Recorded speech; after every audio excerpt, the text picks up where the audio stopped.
So what were the comics that I grabbed this week? Stay tuned to find out.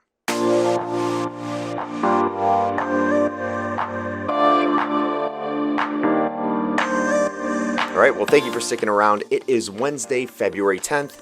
You know what that means? A new day for new comic books. And if this is one of your first times checking out one of these new comic book pick videos, I'm Mark from the Chumpcast, and I'll ask that you please go ahead and click that subscribe button down below, smash that like button, hit that notification bell, get updates whenever I post new videos just like this. And you can also find me on Instagram at MarkNerdyAF. There I post a bunch of pictures about my collecting, whether it be comic books, statues, trading cards, things like that.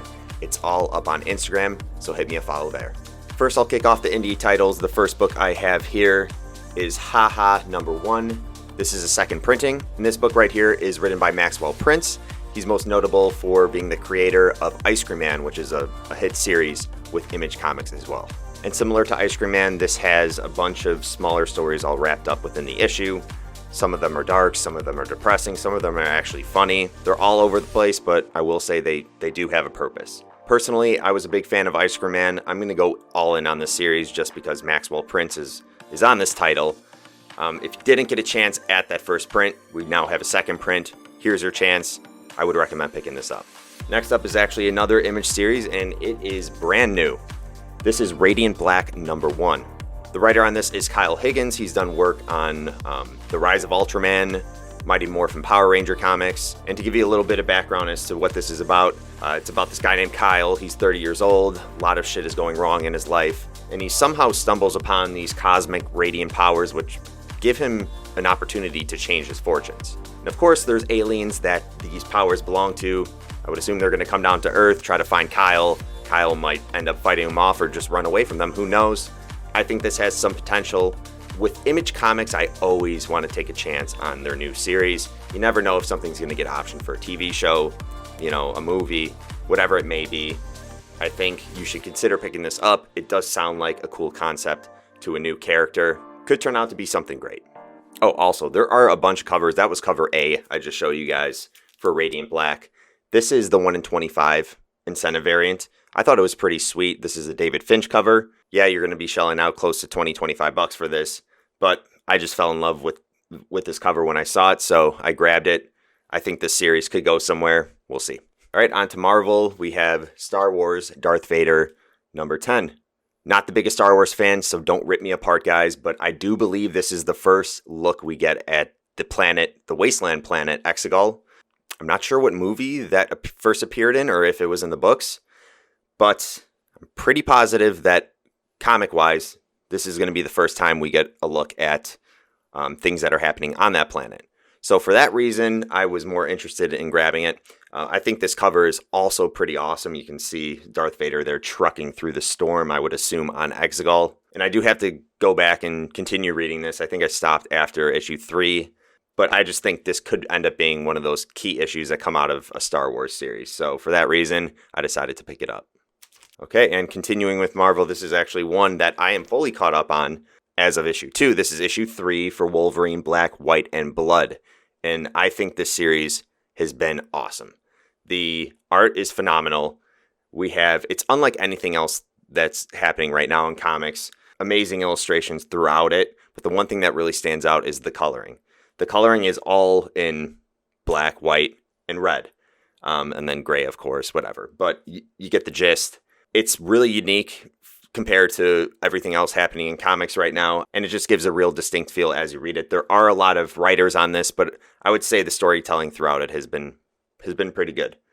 Not many bad things I can say about this book. And you knew it was going to happen. On to DC. We have Future State, Teen Titans. Teen Titans #2 came out, but before we get into that, I'm going to talk about Teen Titans #1, the second print released. And one of the reasons I picked it up is I did get the first print of issue #1, but that was a hard issue to get. It sold out in a lot of comic book shops within the first hour because people knew that most likely we're going to get the first appearance in comics continuity of Red X, which we did. Or it was the first cameo appearance. I don't know. Whatever. We got to look at Red X in comics. And if you're unfamiliar with Red X actually first technically appeared in the Teen Titans animated series. I figured, even though I do have the first print, if you didn't get the first print, we have a second print now. It is not a bad book to keep in your collection. Frankly, though, I love the Red X character from the animated series, and that was one of the big reasons why I did pick up this book. If you don't care about that character, I don't know if I would maybe recommend this, because the story honestly hasn't been that great overall. It is definitely not in my top 3. I don't know if I'd put it in my top 5 Future State books from what I've read, and I think I've read a good amount. But regardless, this, in my opinion, is an important issue to have because we have that first appearance of Red X. All right, let's talk about issue number 2 that came out this week. This is Future State, Teen Titans number 2, and I'm hoping that the story picks up a little bit in this issue. But I really want to talk about this cover here. Dustin Nguyen did this cover. It is the cover B to issue number 2. And man, it's he's one of my favorite comic book artists. If you haven't heard of him, you got to go check him out. You got to go see his work and his style of art, because everything is watercolored. This is all watercoloring.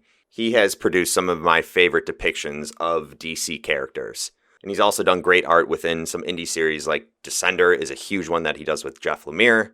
And that one's based out in space. And man, with his style of art, the space landscape of the planets and everything like that, it's freaking insane. So you need to go check him out if you have not done so. And I'm done rambling. This is my cover of the week. Overall, if you can get this cover, buy it. The story may not be the best so far, but there's an important character throughout this series, and it's going to be a nice book to have in your collection. All right, only 2 more books left. Next one up I have here is Future State Dark Detective number 3. This book has been phenomenal so far. Mariko Tamaki is doing the writing in this, and Dan Mora is doing the art. And that duo right there is killing it. And we get a look into what's been happening within Gotham during these Future State events. I cannot talk highly enough about this title right here. And Lee Bermejo is doing this variant. Frickin' legend. His art is always freaking amazing. And if you had to nail down only a few Future State titles to grab, I think this has to be on your list. All right, last one up is Future State Justice League number 2. And this is only 2 issues long. This is the conclusion of this limited series, and I've heard awesome things about it. I did not read issue 1. I actually did not pick it up either.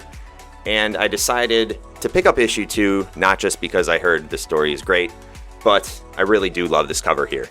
This is cover B, and we get the whole team here. We have John Kent as Superman, Tim Fox here as Batman, Yara Flor as Wonder Woman, Joe Moline as the Green Lantern, and if you have not read Far Sector, which came out I think in 2019, you need to go ahead and do that right now.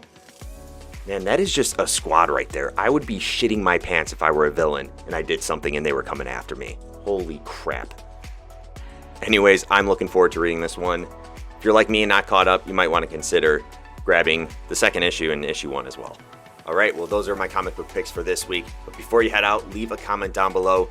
Let me know what you picked up. Were they some of the same books? Are there titles that I'm missing out on? I want to hear from you. Also, before you close out the video, please, if you haven't done so already, hit that subscribe button down below, smash that like button, hit that notification bell, get those updates whenever I post new videos. But until next time, chumps out.